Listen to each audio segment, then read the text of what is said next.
Siyam kami magkakapatid, panganay po ako. Isa po akong high school graduate.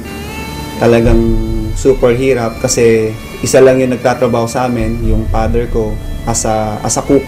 Nung nag-aaral ako ng high school, pinilit ko na magkaroon ng pagkakitaan yung time na yon, yung pa-ending, para lang po meron akong pera, pang tuition, lahat ng oportunidad, basta kaya ko, ginagawa ko. Tapos, yung pangawalo kong kapatid, nagkasakit, sa hirap ng buhay, hindi namin napagamot. So, namatay siya. Tapos po, yung pangsyam naming kapatid, ganun din po ang sakit. And yung time na yun, 14 years old na po ako noon. Hindi ko hayaan na wala akong magagawa. Kaya, na-push po ako magtrabaho para patunayan sa sarili ko na meron akong ginagawa bilang kapatid. Marami sila magkapatid. Hindi kaya ng papa nila. Gampanan ng silang magkapatid. Kaya hindi nakapag-aral. Hindi nakatapos. Dahil hindi na po sila kaya ng papa nila sa dami nila. Tapos isa pa po. Binigyan pa ng sakit yung bunso nilang kapatid. Hindi ko na naisip na i-enjoy yung pagkabata ko, na mag-enjoy, maglaro. Iniisip ko talaga yung time na yun, magtrabaho, at the same time kumita, makatulong sa pamilya. Kaya bata pa lang ako, talagang kumakayod na po talaga ako sa sarili ko. Nagtrabaho ko bilang as a construction worker. Yung tipong kahit sinabi nung aking foreman na kaya ko na ba magtrabaho, sabi ko kaya ko kahit di ko pa kaya, hindi ko pa na-experience na magbuhat. So talagang yung sipag nandun eh. Pero yung pagyaman, hindi ko talaga pwedeng makuha doon, ang lit ng income. Kaya nanalangin ako na sana merong opportunity na pwede pa akong kumita na mas malaki. At the same time, pwede kong makuha yung wala po ako. Thankful po ako kasi merong oportunidad ng Royal Business Club na isang katulad ko, posible na magtagumpay sa buhay, na yung nakukuha ng mga professional na magkaroon ng magandang buhay, pwede sa Royal. Ito po ang magbibigay sa akin ng chance na pwede kong maabot yung mga pangarap ko sa buhay. Binigyan po ako ng chance na makita po ang Royal para po makuha ko po yung mga pangarap ko na magkaroon ng magandang buhay.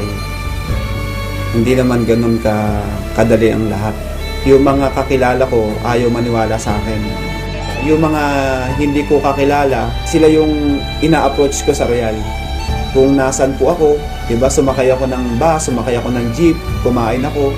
Tapos lagi po ako merong flyers. Talagang sabi ko, okay lang to. Talagang ginagawa ko na lang siya as a challenge para sa akin. Hanggang dumating sa time na merong taong naniwala sa akin. Ang maganda po doon, nakita nila yung pakisama ko. At ayun po yung naging dahilan para po gawin nila ang Royal. Nandun po talaga yung sinseridad ko na tulungan sila para po magawa nila yung tama yung negosyo ng Royal. Kaya yung nagsisimula po ako, yung unang mga naniwala sa akin, yun po talaga yung unang tinulungan ko at hindi ko pinabayaan na hindi sila maging successful para po makuha nila yung mga pangarap nila sa Royal. Kaya ngayon po, yung mga pangarap ko, isa-isa ko na pong natutupad. Ngayon dahil sa Royal, yung pangako ko sa magulang ko, natupad ko po na mabigyan po ng bahay. Yung pangako ko na sarili ko na magkaroon din po ako ng tirahan, na hindi po nakikitira lang po o nangungupahan. Nagkaroon po ako ng sarili kong bahay at lupa.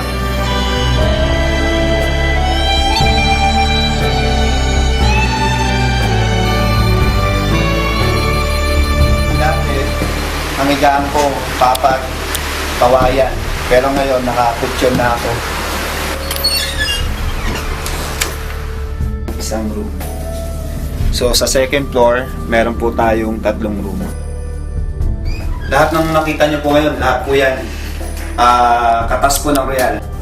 Tapos po, nagkaroon po ako ng pangalawang sasakyan, brand new. Yan ko, yung kulay white Montero, pangalawang sasakyan ko na nabili sa Royal.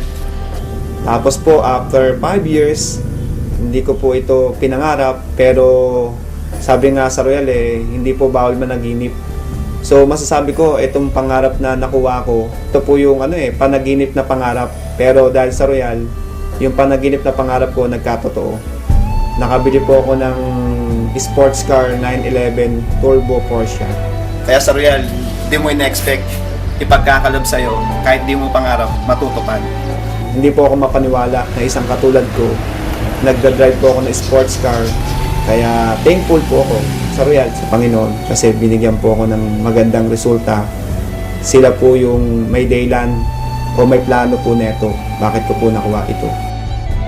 Ang laki ng kita ko na binibigay sa akin ng Royal, na imposible po sa labas na pwede kong kitain yon. Kaya yung mga pangarap ko, sa loob ng 5 years may get, talagang lahat po natupad ko na po. So maganda doon, kumikita ka na sa mga products. The end of the year, bibigyan ka pa ng Royal ng profit sharing. So nakakatuwa, binigyan pa ako ng 142,998. Yan, tapos ito po yung mga ticket ko sa Europe. Tapos yung sa taas po is South America. Ayan po yung travel namin sa Brazil. Ngayon lang po nangyari sa buhay ko to na makapunta ng iba't ibang bansa. Hindi po para magtrabaho, para lang po magbakasyon at sightseeing, mag-enjoy. Papunta na kami Barcelona! Kakaiba. First time makapunta sa Madrid. Discover Madrid. Pantay-pantay sa Royal, na kahit high school graduate lang po ako, pwede kang maging top earner. Noong 2009, overall, naging top 1 po tayo. And 2010, naging top 1 uli. And 2011, naging top 1. Ako din po yung unang-unang na-recognize po ng Chairman Circle. At ako rin po yung kauna-unahan din po na nakapasok din po sa Movers and Shakers. We know today that it is Mr. Arnel Salazar who made it first in the Movers and Shakers circuit. Para sa lahat, at lalo na sa mga katulad ko rin, tuloy lang kayo sa ginagawa natin sa Royal. Pagsipagan lang natin kasi naniniwala ko na sa Royal Business Club na po tayo. Ito na po yung right vehicle.